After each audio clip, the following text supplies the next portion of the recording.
Ada ayat Allahu nurus samawati wal ard.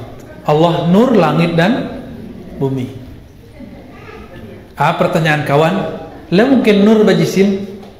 Pertanyaan kampungan. Mohon maaf ya. Kami sering diuji dengan pertanyaan itu dari berbagai negeri. Untuk apa pertanyaan? Mungkinkah nur berjisim? Ya, nggak perlu kan pertanyaan begitu. Kalau Allah disebut nur, maka nurnya bukan nur jismiyah, bukan nur benda. Iko bercahaya nak? Bolanya no bercahaya, atau kaconya bercahaya, atau listriknya bercahaya. Jadi apa arti cahaya? Cahaya itu artinya bukan tarangnya, tapi cahaya itu artinya efek play tanpa objeknya, itu namanya bercahaya. Ya, jadi Allahu nurus samawati wal ard. Maka Imam Mu'tazilah kemudian membagi. Ada pelita langit dan bumi pada matahari, zahirnya langit dan bumi. Tapi ada pelita batinnya langit dan bumi. Itulah Allah Rabbus Syamsi wal Qamari, pencipta langit dan pencipta syams dan qamar, matahari dan rembulan itu. Jika matahari terbit dan terbenam, Allah tidak pernah terbit, tidak pernah terbenam. Nah, itu maksudnya. Itulah wujud qidam baqa. Mukhalafatuhu lil hawadis, kira-kira pemahaman ringkasnya kayak tadi. Mulai masuknya ke bab jisim. Jisim itu syai', tapi asyai' a'ammu minal jisim. Paham di situ ya? Maka Allah disebut syai' lakin lakal asya. Itu jadi rumus tuh. Syai' lakal asya. Apa arti syai'? Allah itu syai', sesuatu, tapi bukan asya jismiyah, benda. Okay. Mereka yang mengatakan Allah istawa tidak serupa dengan duduknya seorang guru di atas kursi. Hanya Allah lah yang tahu cara duduknya. Ini jebakan. Hanya Allah yang tahu cara. Berarti Allah butuh cara? Itu akidah tajsim. Itulah kemudian jadi PR Ibnu Taimiyah menyisakan persoalan itu kepada pengikutnya. Apa persoalannya? Membuka celah untuk memikirkan tentang Allah. Padahal memikirkan Allah boleh tidak? La tafakkaru fi zatillah. Itu kan hadis sahih riwayat Al-Baihaqi dari Ibnu Abbas dan Ibnu Mas'ud, itu sahih. Tapi bukan kalam Nabi. Kalau itu diriwayatkan dari Nabi marfu' fa huwa dhaif. Kalau mauqufnya sahih. Jadi mauqufun sahih an Ibnu Abbas wa Ibnu Mas'ud radhiyallahu taala anhuma. Jadi banyak problem enggak di mereka? Nuzul, apa kata mereka? Allah turun. Bukan seperti turunnya kita dari atas ke bawah. Hanya Allah yang tahu cara turunnya. Lalu mereka nukil kalam Imam Malik. Kiranya kalam itu sudah mereka ambil riwayat yang tidak sahih. Ada dua riwayat yang sahih mereka nggak pakai. Apa yang paling sahih? Diriwayatkan oleh Imam Baihaqi. Imam Malik ditanya mengenai istiwa. Apa jawaban beliau? Al-istiwa ma'lum. Istiwa itu sudah dimaklumi di Quran, mutawatir. Wal kaif anhu marfu'. Bisa nggak dihafalkan? Al istiwa ma'lum, wal kaif anhu marfu'. Apa arti marfu'?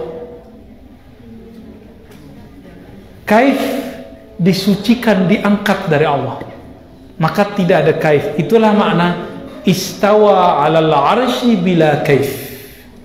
Allah istawa tanpa pakai kaif.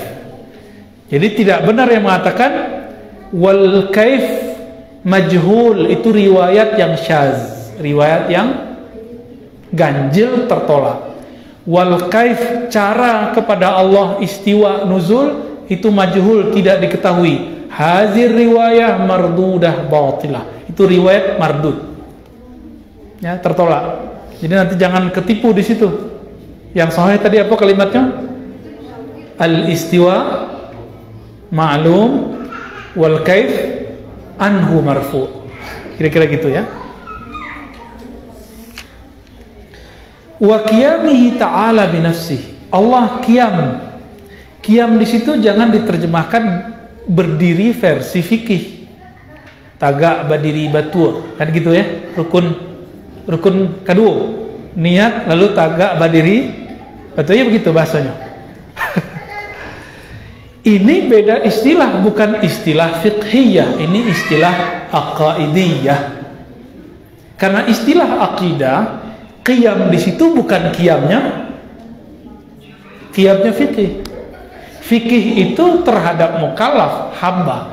Sedangkan qiyam di sini qiyamuhu ta'ala, qiyamnya Allah Ta'ala binafsihi. Allah berdiri sendiri. Nah, boleh diartikan lain, Allah wujud dan mengurus dirinya sendiri.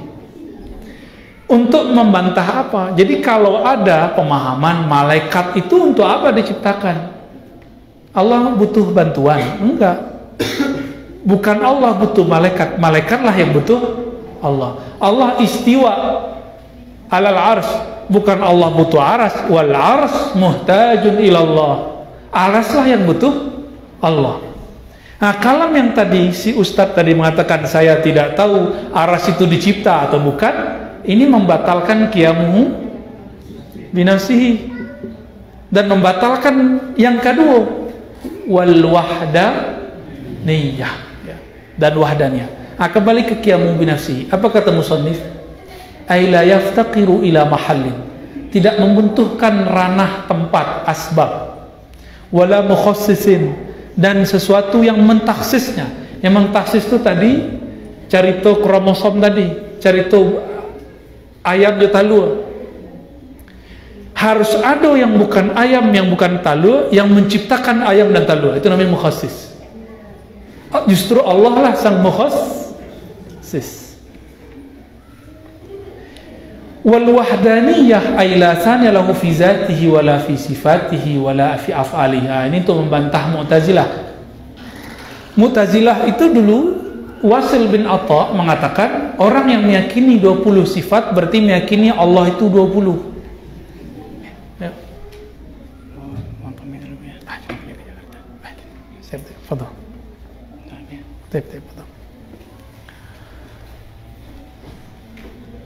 Apa kata di Wasil bin Atha? Yang meyakini isyruna sifat, Allah punya 20 sifat yang qadim, berarti meyakini ta'addudul qudama, ya. Ada 20 yang qadim. Ini gambarannya siapa? Mu'tazilah. Apa sebab? Mu'tazilah itu punya definisi. Nah, coba perhatikan rumusan itu. Rumusannya penting. Silakan Rahmat, hati-hati di jalan. Ya, pengantin baru. Ambu sebi Rahmat, nama calik Rahmat yang baik. Bagi Mu'tazilah, ini punya kaidah. As-sifat huwa zat. Sifat itu zat. Jadi tidak ada namanya Allah itu basir, basar, yang ada zat. Maka Allah basirun bizatihi. Kalau dalam akidah kita basirun bibasarihi. Beda enggak? Itu implikasinya nanti gawat.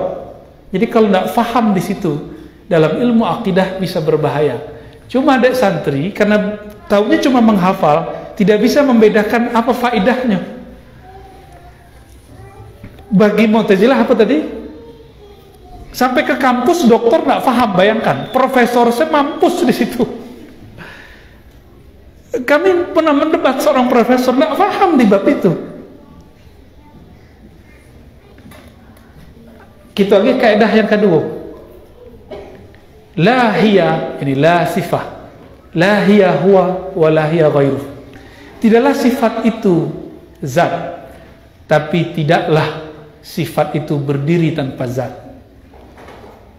Contoh, baju kertas putih nak, kertas itu zat, warna putih itu sifat. Jadi sifat di situ bukan sifat dalam bahasa Indonesia penyabar, pemberang, ada itu loh. Itu sifat bahasa Indonesia. Ini sifat bahasa Arab, karakter yang melekat. Coba taplak meja warnanya putih nak? Oke, berarti putih menjadi sifat dari kertas, menjadi sifat dari taplak meja, menjadi sifat dari baju 2 buya gitu, 3 buya sampai buya mana? Betul? Kini kalau orang-orang Mu'tazilah mengatakan sifat itu zat, putih itu adalah kertas. Nah, itu jadinya. Bayar enggak? Putih itu adalah kertas. Itu versimu. Kalau bagi kita enggak, ahlu sunnah. Kau untuk mendekati kepada Allah kok cuma kias aulawi. Si putih menjadi sifat dari kertas, taplak meja dan baju. Tapi si putih bukanlah taplak meja, bukanlah kertas. Ini hanya sifat yang mengikut kepada putihnya meja, putihnya buku, balain atau samu. Berbeda. Pakai bahasa Indonesia bu ya akhirnya. Beda nak? Maka penyebutan sifat kepada Allah, jika istilahnya sama dengan sifat makhluk, bukan berarti al-musamma wahid, yang dinamakan sama. Namanya samu, barangnya belain. Samu-samu sami'un basir. Inna khalaqnal insan. Kami menciptakan manusia dalam surah insan, ya, dari nutfah yang terpancar. Lalu kami jadikan dia sami'an basira, sami' dan basir. Allah menyebut dirinya innahu sami'un basir. Allah sami', makhluk pun sami'. Namanya sama-sama sami', tapi belain sami' yang itu juga sami' itu. Dari mana ambilnya? Kias aulawi, prioritas. Kalau putih buku je, putih taplak meja je, baju sejola belain, apa lain? Antara sifat Allah dan sifat makhluk. Oke, gitu cara mengantarkannya. Berarti putih bukan, ya, bukan zat. Putih itu sifat, kertas itu zat. Sifat bukanlah zat. Tapi bayangkan kini, kokes kedua. Bayangkan kini ada putih tapi tidak ada karate. Lebih bisa? Bisa nak? Kalau bisa, baguru mo. Paling tak bayang taplak meja. Bayangkan putih tapi tidak menempel pada satu zat. Bisa nak? Tidak bisa. Nah, itulah maknanya. Wala hiya ghairuh. Dia sifat itu tidak bisa ada kecuali ada zat. Allah itu ia berzat, ia bersifat.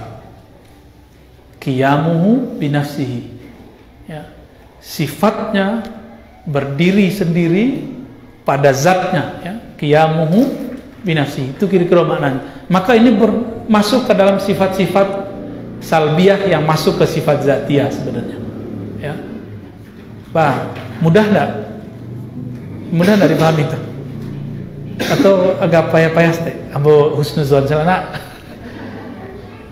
Bapak, Pak Beri, aman? Lah mulai bantu mbah cek.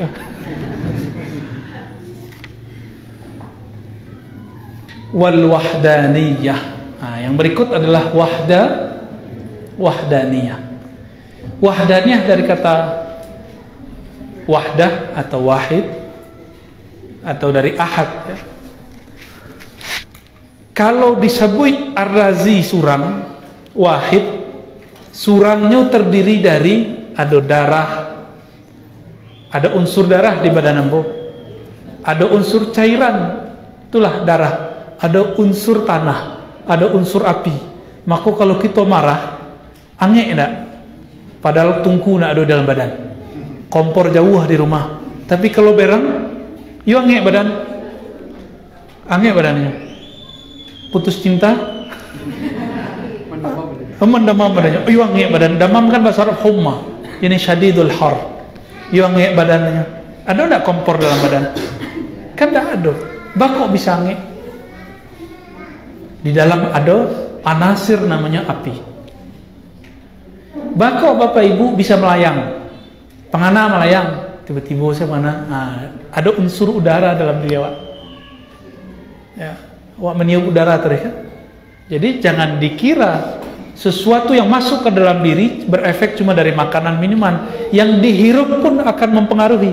Itu sebabnya murid Ibnu Taimiyah yang kemudian menjadi sufi, Ibnu Qayyim, menulis kitab Raudatul Muhibbin, tamannya para pencinta. Apa kata beliau? Seorang perindu kadang-kadang mengingat sesuatu yang dirinduinya karena bau parfum orang yang dirinduinya. Maka kami dulu mengaji, setiap mengaji bakar bukhur. Setiap kami dibakarkan bukhur, takana Syekh Hasan itu.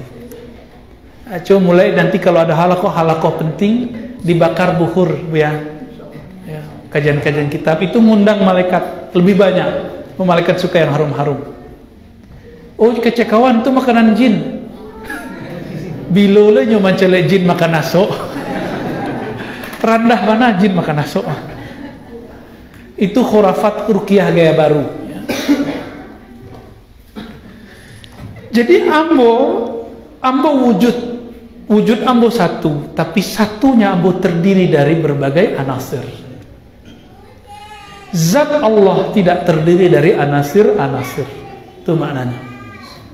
Tidak terdiri dari unsur-unsur. Karena tidak terdiri dari unsur-unsur, tidak bisa tidak dibayangkan. Tidak. Maka Allah itu bukan makanan akal, bukan juga qalbu. Akal itu cuma menetapkan wujud dan sifat. Qalbu menyebutkan nama. Ruhlah yang bisa mengetahui Allah itu ada. Adanya bisa terasa dan dipandang. Ahli ihsan an ta'budallah ka'annaka tarahu yang akan kita bahas di kitab Al-Hikam esok hari insyaallah ya. Ya bisa. Atau siang nanti. Sudah zuhur saja. Jadi kitabku disambung bisa. Biar ndak terlalu angin nak kepala. Insyaallah ba'da zuhur kita kajian hikam insyaallah ya. Biasa juk lo penganawas. Insyaallah. Itu lebih kurang makna wahdaniyah fis sifat. Maka Allah tidak usah dibayangkan kumpulan cahaya berlapis cahaya, bukan. Enggak. Itu masih cahaya jisim. Allah bukan begitu. Wala fi sifatihi. Nah, ini menolak Mu'tazilah yang mengatakan ta'addudus sifat, ta'adduduz zawat. Banyaknya sifat berarti banyak zat. Karena bagi Mu'tazilah yang melihat itu zat, yang mendengar itu zat. Kalau kita tetapkan satu sifat bernamanya sifat basar, berarti sudah ada sesuatu di luar zat namanya basar. Bukan gitu. Buya di siko bernama Buya, di rumah bernama Ayahanda, di rumah Umi bernama Ananda, di kampus bernama mahasiswa, ya. Di luar dulu di kampung bernama Buyuang, ya nak? Bujang, ya. Pernah lo jadi preman Buya nak? Bertambah lo sifat Buya. Coba kita ikutin. Buya di ma'had, di madrasah, Buya di rumah Ayahanda sebagai Ananda, orangnya cie itu banyak. Itu maknanya. Wala fi sifat. Jadi Allah Rahman, Allah Rahim, cie juga zatnya. Oke? Jadi jangan dibayangkan Allah Rahman dan Rahim lebih lain. Allah Rahman dan Rahim itu zat yang maha satu. Cie juga. Itu lebih kurang. Ya. Wala fi af'alih, dan tidak pula dalam af'alnya. Ulama kita menyebut istiwa itu bi fi'lihi. Tapi Ibnu Taimiyah mendatangkan bid'ah dalam akidah Islam yang dia klaim sebagai akidah salaf, istawa bidatihi. Itulah bid'ah Ibnu Taimiyah. yanzilu bizatihi, turun dengan zatnya. Ada nggak teks di Quran kata zat? Sumastawa bizatihi alal arsh, ada nggak ayatnya? Berarti itu penafsiran siapa? Ibnu Taimiyah. Ghafarallahu lahu, semoga Allah mengampuni ijtihadnya. Ya, kita tidak pernah benci kepada Ibnu Taimiyah. Ya, kita mencintai setiap ulama. Maka ada sifat yang disebut sifat fi'liyah. Kita sebut nuzul, istiwa itu sifat fi'liyah. Dan ulama kita berbeda pendapat sifat fi'liyah itu qadim atau bukan. Nah, kita nggak masuk ke pembahasan itu ya. Nanti di lain waktu lah. Lah tuh ya. Setelah. Sudah lama. Dalam kajian ilmu martabat 7, kajian wahdaniyah berbeda definisi dengan wahdaniyah itu. Insya Allah nanti hari Rabu tuh di surau di Payakumbuh kami buka kitab martabat 7 insya Allah. Ya. Nanti wahdaniyahnya diterjemahkan dengan skala yang lebih besar lagi. Itu yang paling gampang. Ya, insya Allah. Nanti ada dibedakan ahadiyah, wahdaniyah, wahidiyah, itu dibedakan. Jadi beda fan, beda ilmu. Ya, insya Allah nanti. Fahadihi situ sifat, ini adalah 6 sifat. Al-ula nafsiyah. Yang pertama wujud disebut sifat nafsiyah, sifat dirinya. Nah ini mazhab yang rajih. Jadi di mazhab Syafi'i, mazhab Asy'ari sendiri, di manhaj Asy'ari itu ada qaul-qaul antara Imam Baqillani bahkan beda dengan Imam Asy'ari dalam menentukan iko sifat nafsiyah atau bukan. Tapi la hajata lana bihadhihi, yani al-jidal ya, bila hadhihi al-bahth bihadzal bahth. Jadi kita nggak perlu membahas itu sebenarnya. Cukup mengatakan Allah wujud, itu sudah cukup. Wal khamsatu ba'daha salbiyah. 5 setelahnya disebut salbiyah. Apa arti salbiyah? Apa arti salbiyah? Salab, apa arti salab? Nafyu ma la yanbaghi, menafikan sesuatu yang tidak pantas. Ya. Pantaskah Allah itu punya awal? Tidak pantas, maka disifatkan baqa gitu. Pantaskah Allah nanti berakhir dengan suatu akhir? Maka ditolak dengan sifat baqa, ya, kidam baqa. Pantaskah Allah berarah seperti yang diyakini oleh Mujassimah? Tidak pantas, maka ada mukhalafatuhu lil hawadis. Itu maksudnya. Ya. Jadi kalau membahasakan ke santri, tolong bahasakan dengan bahasa yang sederhana sekali.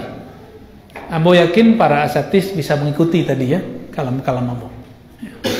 Summa yajibu lahu ta'ala sab'u sifat. Lalu wajib diketahui pada Allah Ta'ala 7 sifat.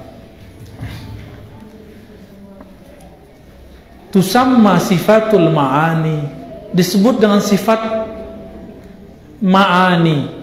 Ma'ani secara harfiah artinya apa? Ma'ani. Ilmu ma'ani apa artinya Buya? Mencari makna. Nah, ma'ani itu sifat yang maknanya ada dalam diri ambo. Ambo bertanya kepada para asatis, nampak nak ambo kini?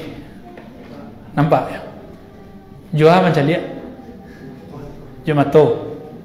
Ambo wajah ambo nak datang ke situ, atau mato Buya, mato asatis yang datang ambo?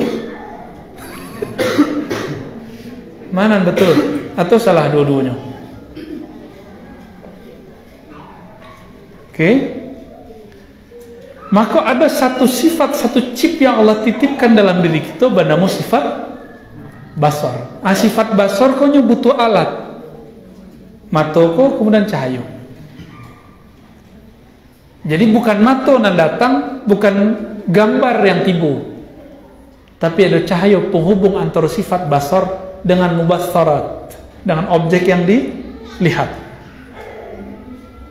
Nah, sifat ma'ani itu indah ada tulisannya di kepala ambo basor, nggak ada. Tapi kalau ambo mencari para asatis mencari ambo, maka ambo mengatakan, oh orangku bisa mencari ambo.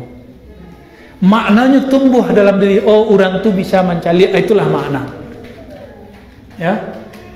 Jadi makna itu menyebutkan spirit dari sifat itu, atau inti dari sifat itu. Itu yang disebut sifat al-ma'ani. Maka disebutlah qudrah iradah. Nah, kami punya penjelasan yang sedikit berbeda dengan kitab Dusuki. Dusuki dah biasalah membahas tentang ta'alluq ya. Kita membahas sisi lain. Qudrah iradat itu berkaitan dengan takdir. Aku yang alun-ado di dalam kitab. Qudrah iradah berkaitan dengan takdir. Dan qudrah iradah itu nanti berkaitan dengan ilmu kalam, maka ada situ kun. Dan itu diturunkan dari Lauh Mahfuz. Banamulah takdir baik atau takdir buruk di Lauh Mahfuz. Lauh Mahfuz Sidratul Muntaha. Ke bawahnya ada langit, ada bumi. Maka hukum qudrah iradah berlaku kepada langit dan bumi. Aras di mana? Di atas itu. Di atas itu. Di atas Lauh Mahfuz itu Sidratul Muntaha tadi, itu ada raf-raf, ada kursi, tangga ke aras Allah. Aras Allah itu tidak berlaku di situ hukum qudrah iradah. Apa yang berlaku di situ? Yang disebutkan dalam surat Thaha ayat 5, Ar-Rahman 'alal 'arsy istawa. Allah yang Rahman. Satu-satunya ayat menyebutkan kata Rahman sebelum istawa. Allah yang Maha Rahman beristiwa terhadap aras. Maka hukum yang berlaku pada aras hukum rahmaniyah, hukum kasih sayang. Itulah yang disebut jaiz dalam ilmu akidah Ahlussunnah yang diriwayatkan para sufi. Disitulah bab nanti banamo syafaat. Jadi siapa saja nanti Bapak Ibu yang dapat syafaat, namanya lah tertulis di aras. Semoga nama kita masuk. Amin. Mungkin cara kalau hitung-hitungan dosa, kita banyak dosa masa lalu bermacam-macam. Macam-macam nak, enak. Kita punya masa lalu masing-masing yang gelap. Kalau mengikuti hukum qudrah iradah, ibadah kita tidak cukup. Jadi untuk bab iko, ambong mengkaitkan dengan bab rahmaniyah. Adapun bab ta'alluq itulah banyak di kitab. Silakan dikembangkan dengan para asatis yang mengajarkan syarah Dusuqiyah. Baik.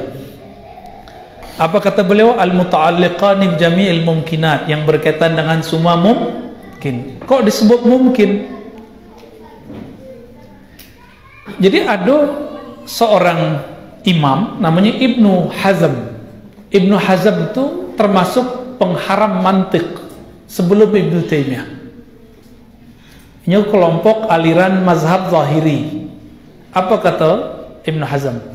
Jika ada yang bertanya, hal yaqdirullah ayyattakhidha waladan? Apakah Allah punya kudrat untuk mengambil satu anak, untuk punya anak? Aja weh Bapak Ibu. Mungkin tak? Nah mungkin.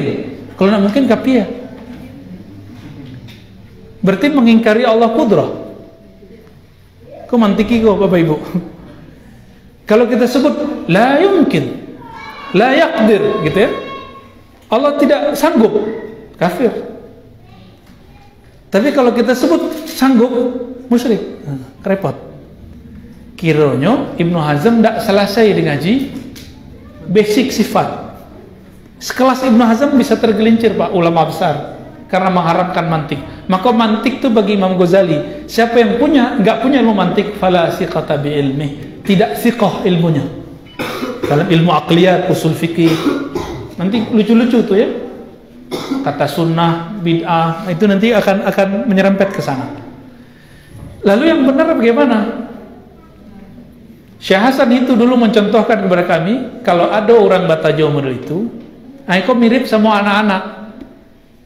Anakmu katanya, Bi, Kalau Allah ada, kenapa orang kafir dan babi harus ada? Loh, apa kutannya kayak babi dengan orang kafir dengan Allah ada? Ini kita tanya balik. Kalau Ibnu Hazm bertanya, jawabannya apa? Pertanyaanmu betulkan dulu. Nah, tadi kata mungkin tuh Ustaz tadi. Apakah mengambil anak ini masuk mungkinat atau mustahilat? Allah beranak, lam yalid wa lam yulad, itu mustahilat. Allah mustahil beranak, nak. Ya. Kalau ada pertanyaan, sanggupkah Allah punya anak? Berarti inyo memberikan sebuah pertanyaan untuk sesuatu yang tidak matching. Ya nak? Sanggupkah Allah punya anak? Kata sanggup, kudrah, seharusnya untuk hal-hal yang mungkin. Contoh, mungkinkah Allah memindahkan gunung Merapi yang ada di Agam ke Jawa? Secara akli, mungkin? Mungkin. Sebab bagian dari mungkinat. Sanggup. Sanggup enggak? Allah sanggup. Tapi apakah Allah sanggup punya anak? Pertanyaan Anda salah. Jadi Bapak Ibu, Saudara, sahabat yang dimuliakan Allah, tidak semua pertanyaan harus dijawab. Ada pertanyaan yang harus diluruskan. Dan itu sudah jawaban. Jadi kalau sudah kita luruskan, sudah menjawab. Ya. Jadi benarkah Allah sanggup punya anak atau tidak sanggup punya anak? Pertanyaannya salah. Yang benar, hal yumkin lillahi ayyattakhiza waladan. Mungkinkah Allah punya anak? Jawabannya la yumkin, gitu. Mustahil. Qudrah iradahku berkaitan dengan mungkinat dan mungkin saja. Leka mungkin orang-orang bentuk awak kau masuk surga nak. Serius. Itu nggak sembahyang Bapak Ibu. Itu nggak ilmu zikir pagi sore. Leka mungkin. Maka jangan pernah minta keadilan Allah. Minta keadilan Allah masuk neraka gitu saudara. Kalau Allah makin adil, satu mato beribadah 500 tahun dalam hadis Imam Baihaqi, itu ditimbang dengan 500 tahun beramal, itu langsung seri. Jadi ada seorang abid di kalangan Bani Israel beribadah 500 tahun, masuk ke padang mahsyar, masuk ke mizan, masuk ke hisab. Apa kata Allah? Udkhul ilal jannah birahmati, masuklah ke dalam surgaku dengan rahmatku, wahai hambaku. Apa kata si hamba? Ya Rabb, abadtuka 50 sana, 500 sana. Ya Rabb, aku beribadah kepadamu 500 tahun, wala asika abadan. Aku tidak pernah maksiat kepadamu satupun. Fa'adkhilni bi'amali, masukkan aku ke surgamu dengan amalku. Apa kata Allah? Malaikat hisab, malaikat mizan, timbang semua amalnya, ambil copot satu matanya, ditimbang. Mato itu dipakai 500 tahun, ya nak?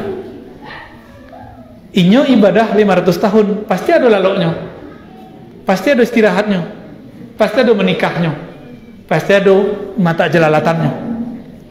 Ketika ditimbang samu matonya, ibadahnya jo, nikmat mato dengan ibadah. Apa kata Allah? Ya malaikati, ambil mata satu lagi.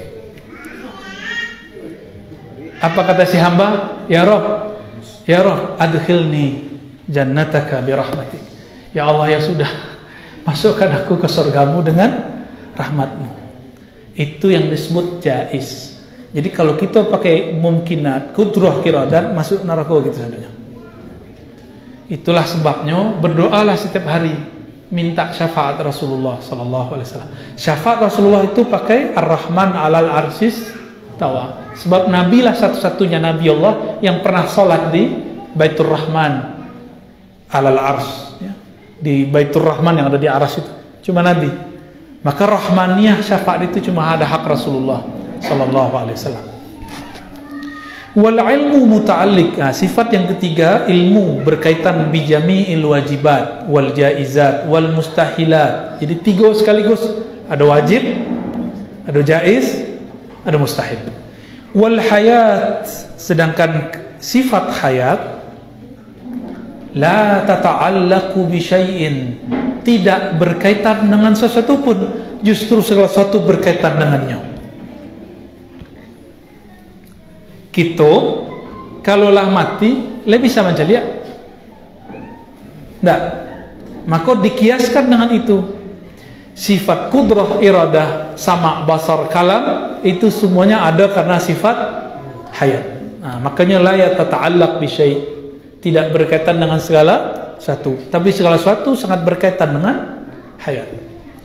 Wasam'u wal basarul muta'alliqani bi jami'il mawjudat. Sama' basar berkaitan dengan semua yang mewujud, baik wujud di dunia, di bumi, di air, di daratan, dalam tubuh kita dan di alam gaib. Alam gaib itu mewujud atau bukan? Alam gaib mewujud nggak? Kini mau tanya, mohon maaf, Syekh Haji Husin ada nggak? Kini loh ya? Ada. Tapi fi alamil barzakh, di alam barzakh. Alam barzakh Jawa itu tipih. Setipih orang lalu, orang jago. Makanya kalau ada orang tertentu yang bermimpi dengan beliau, itu asli beliau. Yang berkata Imam Ibnu Qayyim, Imam Qurtubi, Imam Zahabi, imam itu mengatakan mimpi ketemu orang meninggal itu sahih. Apalagi mimpi ketemu Rasulullah. Nah, jadi Bapak Ibu yang sudah dapat mimpi, ya guru-guru, ya barangkali itu kabar sesuatu atau pesan sesuatu. Jadi beliau ada nggak? Ada. Ya. Bapak Ibu mimpi ngelihat sesuatu nggak? Bisa melihat dalam mimpi? Bisa mencaliak? Joa mencaliak? Joa melihat? Jo matoiko, mato tatutui? Bisa bakalam? Lidah dikunci, Jawa menangah tuh. Nah, makanya sifat ma'nawiyah itu Allah anugerahkan kepada kita. Faja'alnahu sami'an basira. Kami jadikan juga dia mendapatkan pancaran sifat sama dan basar. Jadi kita dapat pancaran itu. Yang punya sifat itulah nanti yang bisa mengenal Allah. Sama-sama sama, tapi belain samanya. Sama-sama basar, belain basarnya. Nah, nanti di hikam lebih mantap tuh penjelasan insyaallah. Jadi Allah memandang ke alam arwah, alam barzah, memandang ruh Syekh Haji Husin, Syekh Haji Awis Karni, Syekh Sulaiman Rasuli, itu memandangnya sama aja memandang awak kini. Bedanya apa? Kini bagi kita yang nyata adalah alam zahir, bagi mereka yang nyata alam gaib. Ketika kita masuk ke alam mimpi, yang nyata alam gaib itu, maka alamnya itu tidak nampak. Lain nampak ada alam itu ketika mimpi? Tidak. Nah, itu bisa dicapai dengan riadah-riadah tertentu. Itulah amalan pendiri madrasah itu. Beliau berzikir. Ya. Barangkali beliau punya tempat zikir dulu ya. Ya, kita aja nggak tahu. Ya. Dulu ada tempat suluk kali ya? Ada. Masih jalan. Atau ada murid yang melanjutkan di luar? Nggak ada ya? Oh, jangan sampai talak 3 loh, tasawuf jauh. Yang madrasah.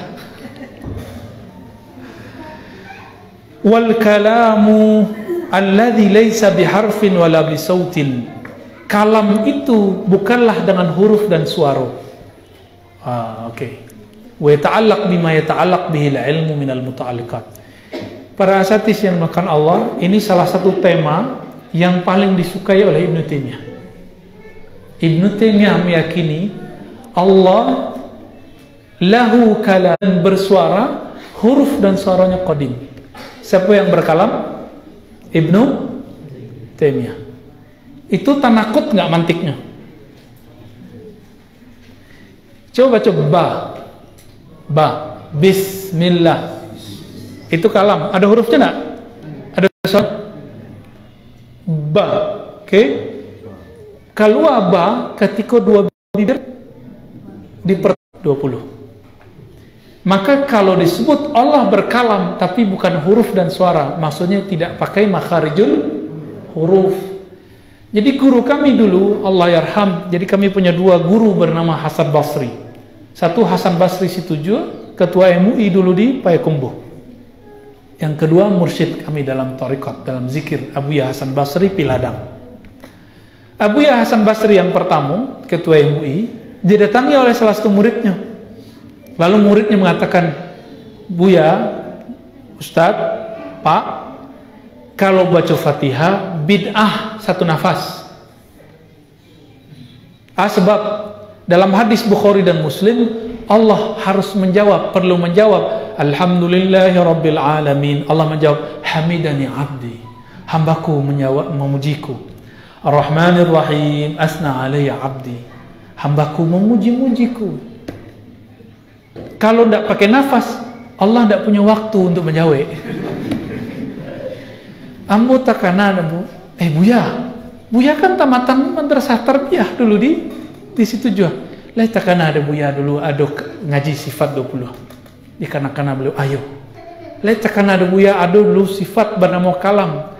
La bi harfin wala bi sautin. Kira-kira perlu menjalani Anda ada belah cukup. Jadi Allah itu berkalam, belain jawab baca Quran. Nah, orang tuh menyamakan kita membaca Quran dengan Allah berkalam. Nah, itu perbedaan cara kita memahami dengan para mujassimah itu. Allah butuh jeda nggak? Alhamdulillahirabbil alamin. Hamidani abdi. Perlu nggak? Enggak. Sebelum si hamba membaca, Allah sudah menjawab. Fazkuruni azkurkum, sebut aku sebut engkau. Siapa yang dulu menyebut? Engkaukah atau aku? Awak katakan kita yang duluan menyebut Fazkuruni. Kita hadis, kita barang baru, makhluk. Sedangkan Allah qadim. Masa Allah keduluan dengan yang qadim? Maka Fazkuruni azkurkum itu Allah sedang main-main dengan kita, bercanda-canda lah. Maka zikir itu adalah canda tawanya hamba dengan Allah. Itu sebabnya orang berzikir itu bahagia. Walaupun tidak perlu tertawa di warung, nggak perlu nonton lawak-lawak, nggak perlu. Kolbunya sudah bercanda-canda dengan Allah, berjawab-jawaban dengan Allah tabaraka wa ta'ala. Jadi lepeh penjelasannya, al-kalam laisa biharfin sautin. Kalau makhluk membaca, ada tempat keluar huruf, dan huruf hijaiyah itu ada keluarnya. A keluar dari mana? Ya, ba keluar dari satu tempat. Ain, ta, semuanya ada makharijul huruf, dan Allah tidak memerlukan makharijul huruf. Makharijul huruf ada, tapi tidak pakai tekanan udara dari dalam. Lebih bisa keluar saro? Tidak ada pakai udara, tidak bisa. Maka itu disebut wala sautin. Nah, kini kita punya masalah. Al-Quran itu ada hurufnya tidak? Mushaf. Nah, tolong dibedakan Al-Quran mushafi dengan Al-Quran kalamullah secara mutlak, itu dibedakan dalam ilmu akidah. Kalau ayat Bismillahirrahmanirrahim itu ya berhuruf nak, ya bersuara, betul. Ketika siapa membaca, pertanyaannya, talaffuzuna bil Quran makhluk am qadim? Kalau ambo membaca Al-Quran Bismillahirrahmanirrahim, itu makhluk atau qadim? Makhluk. Tapi Qurannya makhluk enggak? Nah, bisa bedakan? Jadi mushaf Quran, anggaplah kini kok mushaf. Kertasnya dicipta enggak? Tintanya dicipta? Tulisannya dicipta? Dan berubah enggak masa Nabi, sahabat Nabi, cara khat penulisan Utsmani? Beda ya? Dulu ada titik, kini ada titik. Makhluk nggak tuh? Maka teks Al-Quran yang sudah dibukukan itu teksnya makhluk, tapi kalam yang ada di dalamnya bukanlah makhluk. Kita bedakan. Jadi ada kalam Quran mushafi, talaffuzi, kalam Quran yang mushaf dan talaffuz dilafazkan, itu makhluk. Tapi kalamullah fi nafsihi, bizatihi, kalam Allah dalam zatnya, dengan zatnya, kepada zatnya, itu bukanlah kalam yang makhluk. Itulah yang dimaksud dalam sifat 20. Kini Allah berkalam, Iqra, uktub kepada Lauh Mahfuz, ditulis oleh Lauh Mahfuz. Itu makhluk atau qadim? Kalam itu ditulis sama Lauh Mahfuz. Lauh Mahfuz qadim atau makhluk? Baru atau tidak baru? Dicipta atau tidak? Dicipta. Lauh Mahfuz dicipta. Maka ketika Allah berkalam, kalamnya tidak berhuruf, tidak bersuara, tidak dicipta. Tapi ketika masuk ke dalam Lauh Mahfuz, maka Lauh Mahfuz memunculkan, menerjemahkan. Terjemahan Lauh Mahfuz itu makhluk. Itulah yang dihafal oleh Sayyidina Jibril, dibawa ke Baitul Izzah, diturunkan ke Sayyidina Muhammad SAW. Tapi Nabi Muhammad tulaqal Quran min ladun hakimin alim, langsung mendownload, laduni, langsung diambil dari zat Allah Ta'ala. Jadi di situ ada dua kalam. Kalam nafsi setiap saat turun kepada Nabi, tapi kalam lafzi diturunkan lewat prosedur Sayyidina Jibril. Bisa bedakan? Kalam nafsi itulah bernama wahyu di dalam ruh Nabi. Maka Nabi bisa mengetahui sesuatu tanpa wahyu Jibril.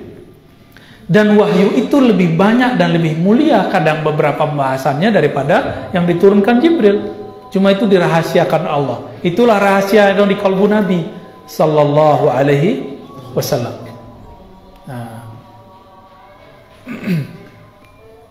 Azan orang. Lah dulu sampai di situ. Berarti lah sampai sifat 3 waleh nak.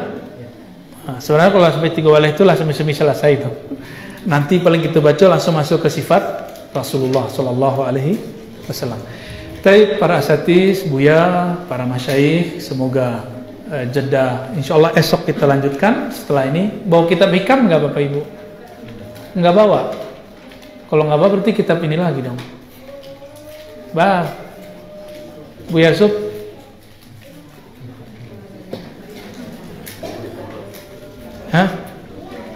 download.